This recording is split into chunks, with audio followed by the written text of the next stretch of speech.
এটা সিএম এর issue, CM এর ডিপার্টমেন্ট, এডুকেশন ডিপার্টমেন্ট। এই বিষয়ে আমি কোনো কথা বলতে চাই না, সে বিষয়ে আমার সেই সম্যক ধারণাও নেই।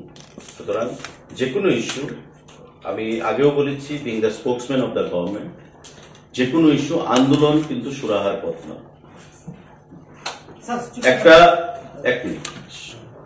একটা শ্রেণী থেকে কি বলা হয়েছিল, GRBT GRBT GRBT, group C group D.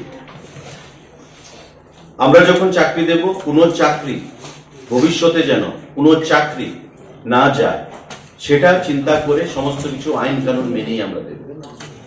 10,323 যেন না হয়। আজকে চাকরি দেব, 5 বছর পরে চাকরি শেষ হয়ে যাবে, এমন চাকরি আমাদের সরকার দেয় না, আমাদের মুখ্যমন্ত্রী দেয় না, আমাদের প্রধানমন্ত্রী তার পারমিশনও দেয় না। সুতরাং আমাদের যে চাকরি হবে, কখনো কোনো প্রার্থীকে ওই চাকরি খোয়াতে হবে না। সুতরাং আইন কানুন মেনেই সমস্ত কিছু ব্যবস্থা করে দেওয়া হবে। আপনারা দেখেছেন চাকরি মেলা ভারতবর্ষে কোথাও হয়েছে এমন যে চাকরি মেলা দেওয়া হচ্ছে ট্রান্সপারেন্ট ভিত্তিতে?